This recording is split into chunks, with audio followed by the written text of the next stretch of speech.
Hi, I'm James Hamilton from Stumpy Nubs Woodworking Journal, and today I'll show you why even power tool woodworkers should have a router plane.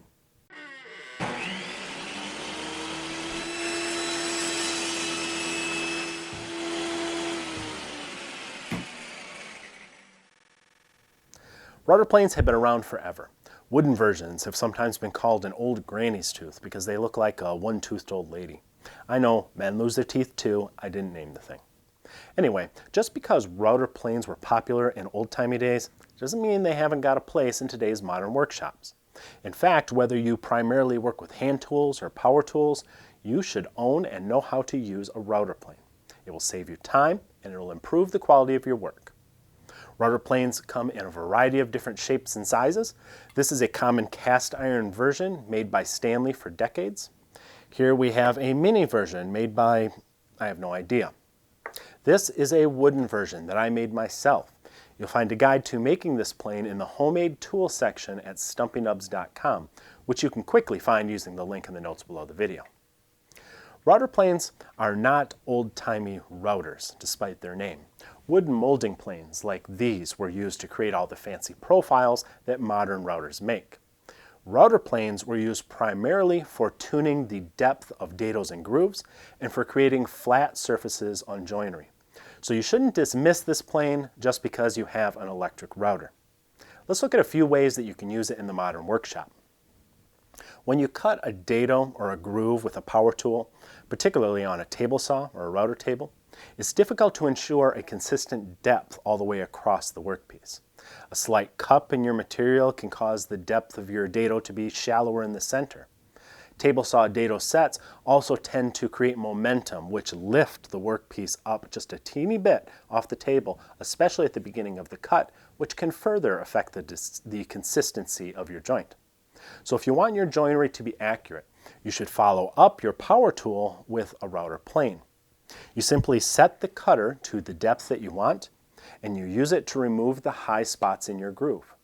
If you're flattening the bottom of a dado, which will require working across the grain, you may need to use a knife to sever the fibers on each side of the dado so the router plane will make a clean cut. Taking the time to do this will really pay off when you assemble your project later. A rabbet on the end of a workpiece may need flattening for the same reason, but the process is a little different because half of the router plane's body will be hanging off the edge. To keep the plane from tipping as you cut, you'll use a pivoting action, holding it against the surface with one hand and turning it into the cut with the other. After all the high spots have been removed, then you can make one final pass down the length of the joint to clean up anything you may have missed close to the shoulder. Again, a knife will help you to sever those fibers more cleanly before you hit it with your router plane. Tenons are also easy to fine-tune with a router plane. Usually a tenon is cut so that it's centered on the end of your workpiece. So if your tenon is too tight in the mortise, you'll want to remove an equal amount on each of the sides. A router plane is perfect for this task because it cuts a consistent, controllable depth. You can shave away just a tiny bit at a time using that micro adjuster built in. And you can use the same pivoting action on the tenon as we did on our rabbet. Another way you can trim rabbets and tenons with a router plane is to set a second piece of stock that is of the same thickness as your workpiece next to the joint, supporting that end of the plane that's hanging off the edge. Or better yet, if you're cutting two tenons or rabbets, place them end to end. Clean them up together while also keeping your router plane from tipping as you work. One of the handiest uses for a router plane is cutting mortises for hinges because a router plane is easier to control on the edge of a workpiece than a heavy electric router. I like to use a marking knife to sever the fibers around my hinge. Then I use two hinges to help me set the proper depth on my router plane. If your plane has a depth stop, as some do, you can set it and then back the cutter back up a bit. Then you can remove the material in a couple of passes. That depth stop would also make it easy to repeat the same mortise for other hinges in the project. A router plane will also work for hinge mortises on the face of a workpiece. In fact, anytime you have to cut a shallow mortise or recess or inlay, a router plane can ensure that the bottom is flat and the depth is accurate. We're really just scratching the surface here.